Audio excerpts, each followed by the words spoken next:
back to your normal life after a jarring experience is weird. You come back with a new perspective, and you wonder if you're doing the right thing, conducting your life in a meaningful way.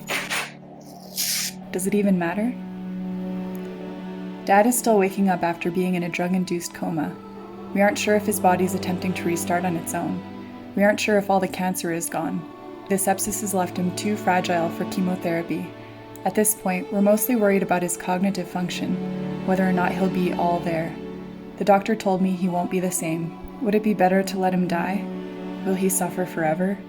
It's heavy on my mind. And all we can do is wait.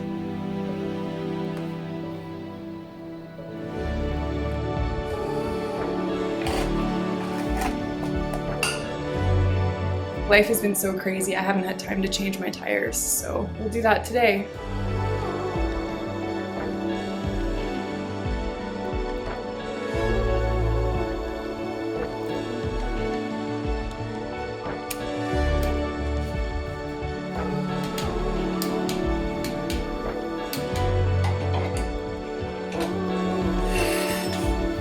Moving out of the apartment and back into the van is a perfect distraction. We aren't seeing much of a neurological response from Dad.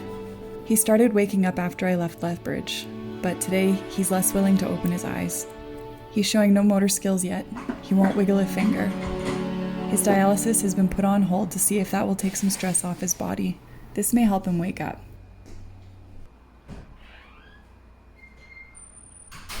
Some good news though, as they're having some success with the blood transfusions.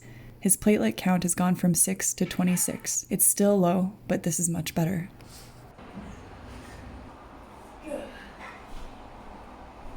June 27th, in the evening, this is spoken by my brother Paul. And that's when something changed, rapidly. Dad opened his eyes, wide open. I noticed and walked over to the bed. I spoke up and said, "Hey, buddy." He seemed to understand what I was saying as he started trying to respond. I told him he had a tube in his throat, so he wouldn't be able to speak, but we could talk another way. We started asking yes or no questions, and the answer was to be spoken back to us in the form of opening or closing his eyes. I asked, "If you can hear me, open your eyes wide." He held them open long enough where I could see his pupils start to try and focus on my face. This was exciting. "Can you feel my hand on your foot?" To which he nodded, "Yes." Then I held my hand steady on his foot and said, "Wiggle the toes on the foot I'm touching." To which he began wiggling his big toe over and over. Another triumph. I put my hand in his hand and told him, "I have my hand in your right hand. Try to squeeze my hand back." And I could feel a faint muscle or tendon begin to tighten in his ring finger. He tried 3 times to squeeze it, and I could feel it ever so slightly. He tried to lift his right arm up, but only got about 3 or 4 inches before he became exhausted and put it back down. Dad was so exhausted at this point that he fell back asleep. Great news overall. Luckily, we can start dialysis again. I was still in Calgary at this point, moving out of my apartment.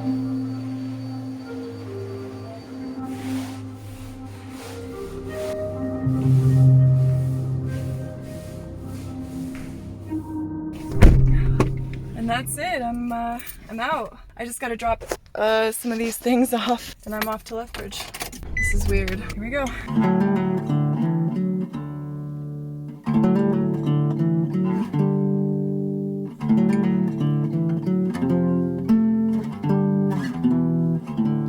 So we're back in the van. This is my first night back in Lethbridge, and I'm just on a residential street. And I saw my dad tonight. He looks a lot better. Apparently he's doing really well, so I can't wait to see him again tomorrow. Yeah, this is my bed. This is my bed right here. I'm quite happy with tonight's sleeping situation. This is what's clanking on the side. I gotta figure out what to do with this. It's a whole clothes rack. When I do my laundry, I can go find a place to sit and let my clothes dry in the air. This is cozy, except for that clanking. Whatever. Have a good night. He's starting to wake up again and grimacing in pain. I feel absolutely useless in the ICU. Sometimes it's hard to get yes and no's out of him, but every time I say I love you to him, he responds fully, "I love you too, Kira." June 30th. Dad's memory still needs some work and he doesn't remember most of yesterday. I'm especially glad he doesn't remember getting the breathing tube out. He'll be trying to push the buttons on his bed. He puts in all his efforts and fails and says, "This is impossible." He has no idea how far he's come. Then his food came in. It was his first meal since about 3 weeks ago. Dad kept asking to have the feeding tube removed from his nose, and the nurse said he has to start eating on his own before we could pull it out. He did great. Dad's blood pressure medication continues to drop. As soon as he's off that, he doesn't need to be in the ICU anymore. The fireworks sound so close. They sound like they're right above me. I can't see them though.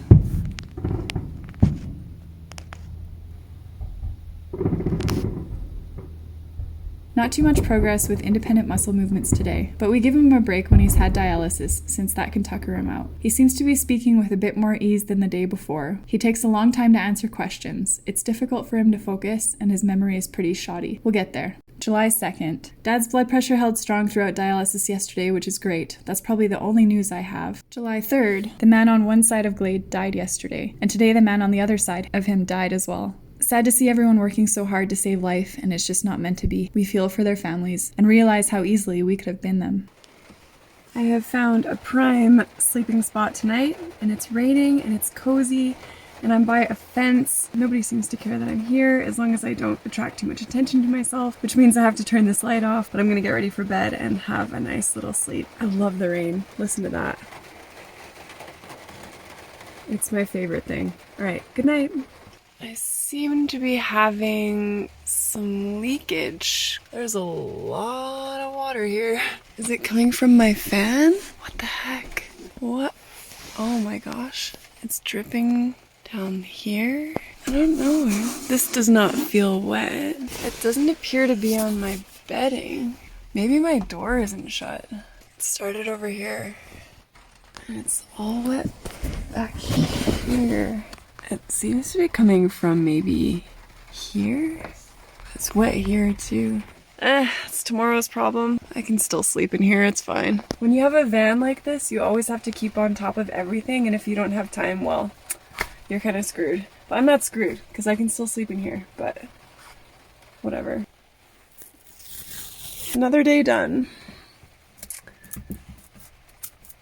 The last night Dad had energy and was pushing me to keep going and kept saying, "Don't give up," as I helped him do knee bends and hip flexor movements. My arms were getting so sore, I was sweating up a storm and laughing like a lunatic because my dad was really cracking the whip on me, when usually I'm cracking the whip on him. It was a nice contrast to him uncomfortable, wincing in pain, and complaining all day. To see him relax was so rewarding. Things keep slowly improving with minor hiccups along the way. Dad's heart rate keeps jumping around. He had a blockage in his catheter, and his temperature was slightly elevated yesterday. Spilled milk compared to everything else. This is the hardest part as we try to keep Dad motivated amongst battling the physical pain and depression of not being able to do anything for himself. All he wants to do is get up and walk out of the hospital. We will get there. Baby steps. Take care, everyone. I can't get out of bed. It's like 8:40, which is very late for me. I don't know. I can't motivate myself. I just lay here and eat cookies in bed and carrot bacon. Kira, get out of bed. Kira, all it takes is getting up. Do it. Okay, let's get up. Oh. All right, we did it. Small steps. Another day, not $1. I don't know, just another day.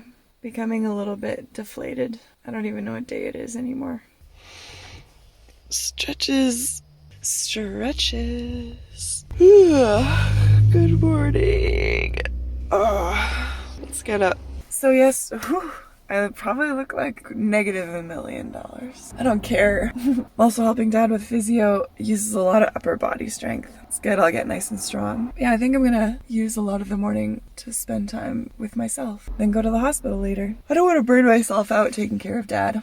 He's not permanently paralyzed, but he can't move his limbs. He can only sort of move them. All he can move is like his head. But yeah, lots of physiotherapy for Dad. So that's up to us. It's gonna be a lot of work. He's very confused and a little bit delirious. We just gotta keep on trucking. But he is physically improving every day, which is great. Hang on to that. It's tough, but he's doing good. Just keep going. I like Calgary better, but Lovebridge, you know, it's a change of pace. We'll just keep going.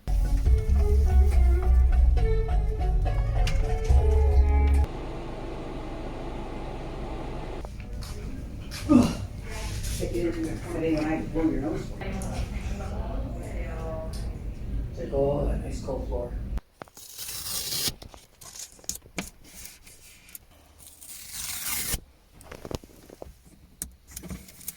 Yes, I've been wearing the same clothes every day, so what?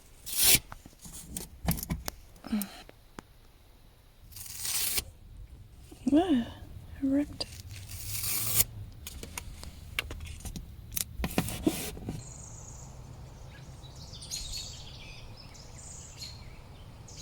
Do it again, come on. Yes! Turn it. Turn it. Yeah! Control just seems weird though. But Glade, you couldn't do that a few days ago.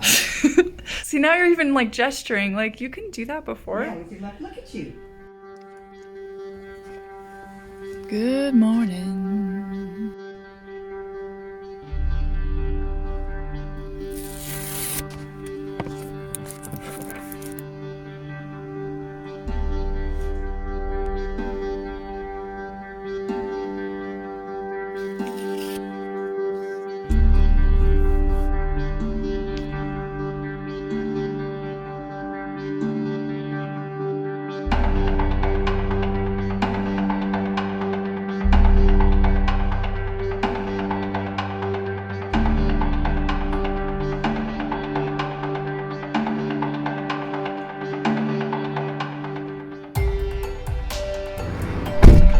Okay, so Dad was transferred to a different hospital closer to where he lives.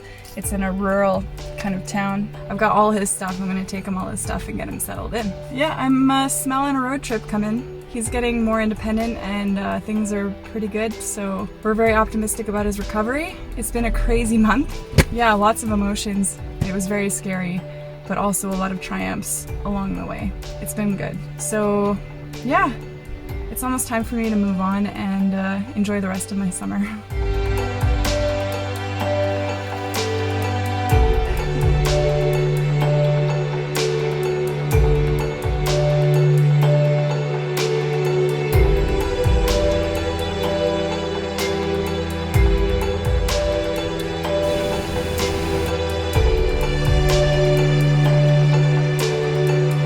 Okay. Is this the real life? Is this just fantasy? Okay, it's picking it up. Caught in a landslide. No escape from reality.